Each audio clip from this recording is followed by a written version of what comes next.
Hello friend, स्वागत है आप सभी का हमारे यूट्यूब चैनल बिनर्स एजुकेशन पॉइंट में। आज हम चर्चा करेंगे राष्ट्रीय भर्ती एजेंसी के विषय में।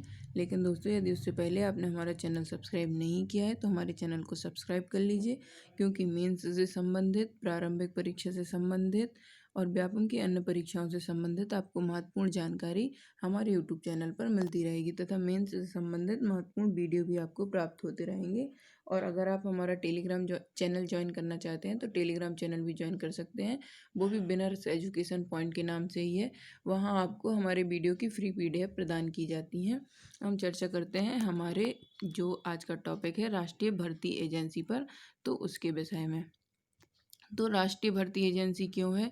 तो पारदर्शी और आसान भर्ती प्रक्रिया के लिए राष्ट्रीय भर्ती एजेंसी है। इसके अंतर्गत क्या क्या प्रावधान किए गए हैं? तो इसके अंतर्गत प्रावधान है, वर्तमान में सरकारी नौकरी के इच्छुक अभ्यर्थियों को विभिन्न एजेंसियों द्वारा आयोजित साल में कई परीक्षाएं देनी पड़ती थीं। वर्तमान में सरकारी नौकरियों के इच्छुक अभ्यर्थियों को विभिन्न एजेंसियों द्वारा साल में कई परीक्षाएं देनी पड़ती थीं, तो राष्ट्रीय भर्ती प्रक्रिया उससे निजात दिलाएगा। अभ्यर्थियों को कई बार फीस भरनी पड़ती थी और परीक्षा देने के लिए लंबी लंबी यात्राएं करनी पड़ती थी। कई बार एग्ज़ाम सेंटर हमारे जो होम डिस्ट्रिक्ट होता था उससे काफ़ी दूर होती थी, तो इसलिए इसका जो है गठन किया जा रहा है। इन मुश्किलों को दूर करने हेतु राष्ट्रीय भर्ती एजेंसी विभिन्न सरकारी नौकरियों के लिए Tier 1 की सामान्य परीक्षा आयोजित करेगी। इन मुश्किलों को दूर करने के लिए फीस भरने की, लंबी यात्रा करने की और कई परीक्षाएं देने की, इन समस्याओं को दूर करने के लिए जो नेशनल रिक्रूटमेंट एजेंसी है वह इन Tier 1 की एक सामान्य परीक्षा आयोजित करेगी। NRA की पहल से NRA की पहल से अभ्यर्थियों व संबंधित भर्ती एजेंसियों का बोझ कम होगा। अब चर्चा करते हैं हमारे अगले जो विषय है उस पर। नौकरी चाहने वालों को सामान्य पात्रता से मिलेंगे ज़्यादा विकल्प। तो यह परीक्षा जो होगी इससे CET कहेंगे इसको, सामान्य पात्रता परीक्षा। इससे जो अभ्यर्थी होंगे उसको ज़्यादा विकल्प मिलेंगे। इसके अंतर्गत क्या क्या प्रावधान किए गए हैं? तो दोस्तों, इसके अंतर्गत है सामान्य पात्रता परीक्षा CET। 3 अलग अलग जो सामान्य पात्रता परीक्षा होगी वो 3 अलग अलग स्तरों पर आयोजित की जाएगी, जैसे कि स्नातक स्तर, उच्च माध्यमिक स्तर और मैट्रिक स्तर। स्नातक ग्रेजुएशन के बाद, उच्च माध्यमिक 12th के बाद और जो मैट्रिक होगी वो 10th के बाद होगी। गैर तकनीकी पदों के लिए कर्मचारी चयन आयोग, रेलवे भर्ती बोर्ड, बैंकिंग कार्मिक चयन संस्था के Tier 1 की परीक्षा की जगह CET आयोजित किया जाएगा। कर्मचारी चयन आयोग, SSC, रेलवे बोर्ड, बैंकिंग और कार्मिक चयन संस्थान के Tier 1 की परीक्षा को CET द्वारा आयोजित किया जाएगा। केंद्र सरकार में ग्रुप बी और सी के पदों के लिए उम्मीदवारों की शॉर्ट लिस्ट CET द्वारा ही प्रदान की जाएगी। ग्रुप बी और सी के पदों के लिए उम्मीदवारों की शॉर्ट लिस्ट CET के द्वारा ही तैयार की जाएगी। दोस्तों, हमारे पास अभी ethics, social, Hindi, MP, geography आदि के नोट्स उपलब्ध हैं, तो उनको परचेस करने के लिए डिस्क्रिप्शन बॉक्स में इंस्टा मोजो की लिंक दी गई है। आप वहां जाकर चेकआउट कर सकते हैं, प्लस हमारे नोट्स परचेस कर सकते हैं। और जब भी आप हमारे नोट्स इंस्टा मोजो से परचेस करते हैं तो कृपया कर अपना व्हाट्सएप नंबर ज़रूर वहाँ इनपुट करें। उससे क्या होगा कि हमारे व्हाट्सएप ग्रुप में आपको ऐड कर लिया जाएगा और जो भी संबंधित मेंस से संबंधित या प्री से संबंधित अन्य महत्वपूर्ण कंटेंट होगा वो भी आपको हमारे व्हाट्सएप ग्रुप में प्रदान किया जाता रहेगा। अब आगे चर्चा करते हैं। नौकरी चाहने वालों को सामान्य पात्रता परीक्षा से ज़्यादा विकल्प मिलेंगे। इसके अंतर्गत क्या होगा? तो मानक पाठ्यक्रम और अलग अलग स्तर की मानक पाठ्यक्रम अलग अलग स्तर कई भारतीय भाषाओं में आयोजित किया जाएगा। जो CET की परीक्षा होगी वो अलग अलग स्तर पर कई भाषाओं में और अलग अलग मानक पाठ्यक्रम के अंतर्गत तैयार किया जाएगा।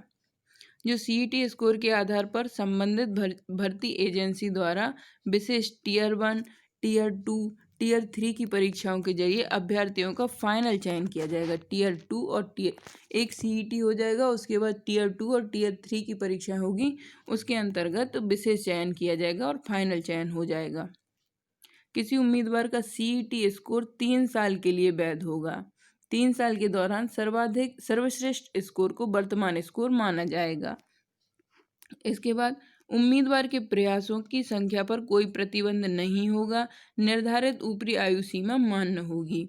SC, ST, OBC, PWD आदि श्रेणी के उम्मीदवारों को ऊपरी आयु सीमा में छूट दी जाएगी और जो अन्य उम्मीदवार होंगे उनके लिए प्रयासों की संख्या में कोई प्रतिबंध नहीं होगा और ऊपरी सीमा की जो होगी वो मान्य होगी। आगे चर्चा करते हैं इसी पर। पारदर्शिता और सुशासन के माध्यम से सुशासन, इससे क्या होगा कि चयन प्रक्रिया में जो समय लगता है उसमें कमी आएगी।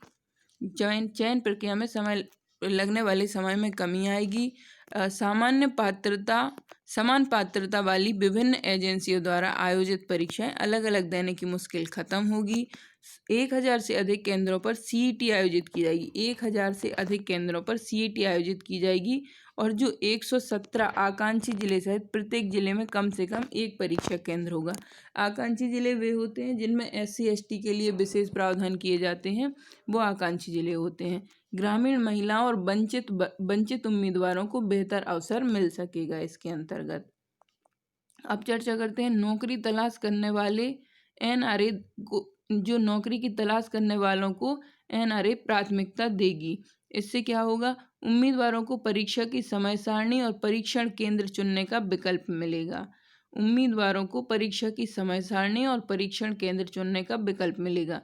रोजगार सृजन को प्रोत्साहन मिलेगा और CET के अंक केंद्र सरकार, राज्य सरकार और केंद्र शासित प्रदेश PSU, निजी क्षेत्र की कंपनियां साझा किए जाएंगे। CET के अंक जो हैं वो केंद्र सरकार, राज्य सरकार, केंद्र शासित प्रदेश PSU, निजी क्षेत्र की कंपनियों से साझा किए जाएंगे। इस प्रक्रिया से सभी सरकारी और निजी कंपनियों के समय और खर्च में बचत होगी। सभी सरकारी और निजी कंपनियों के समय और खर्च में बचत होगी। आगे चर्चा करते हैं इसी के अंतर्गत। तो इस पारदर्शी भर्ती प्रक्रिया पारदर्शी भर्ती प्रक्रिया होगी और जिससे जीवन आसान होगा। NRA से भर्ती प्रक्रिया को कारगर बनाने में मदद मिलेगी। प्रारंभ में NRA वर्ष में 2 बार CET की आयोजित करेगा। प्रारंभ में NRA वर्ष में 2 बार जो CET आयोजित करेगा। आवेदकों का पंजीकरण, रोल नंबर, एडमिट कार्ड, अंक या मेरिट सूची का प्रदर्शन आदि को ऑनलाइन किया जाएगा। मतलब हम ऑनलाइन ही फॉर्म भरेंगे, एडमिट कार्ड भी ऑनलाइन आएगा और जो हमारी लिस्ट आएगी वो भी ऑनलाइन ही होगी। और CET के दौरान अभ्यर्थियों की भारी संख्या में जांच की जाएगी। परीक्षा में बहुविकल्पीय वस्तुनिष्ठ प्रकार का प्रश्न पत्र होगा, जैसे कि ऑप्शनल वो होता है ऑब्जेक्टिव टाइप का, उसी प्रकार से हमारा पेपर होगा। विशेष परीक्षा में उम्मीदवारों को उपस्थित रहने वाले उम्मीदवारों की संख्या कुल उम्मीदवारों की संख्या से लगभग 5% तक कम होगी। विशेष परीक्षा में उपस्थित रहने वाले उम्मीदवारों की संख्या कुल उम्मीदवारों की संख्या से लगभग 5% तक कम रहेगी। दोस्तों हमारे पास अभी history, ethics, social, MP, geography आदि के नोट्स उपलब्ध हैं और जिन भी विषयों के नोट्स उपलब्ध नहीं हैं तो उन पर काम चल रहा है, यथाशीघ्र आपको उपलब्ध करा दिए जाएंगे। हमारी मेंस की टेस्ट सीरीज ज्वाइन करने के लिए आप डिस्क्रिप्शन बॉक्स में लिंक दी गई है, वहां जाकर चेकआउट कर सकते हैं और हमारी मेंस की टेस्ट सीरीज परचेज कर सकते हैं। मेंस की टेस्ट सीरीज के अंतर्गत मात्र 3000 रुपये में आपको 50 FLTs प्रदान की जाएंगी और इसके अंतर्गत एक प्री की टेस्ट सीरीज भी चलाई जा रही है, उसमें मात्र 900 रुपये में आपको 100 FLTs प्रदान की जाती हैं।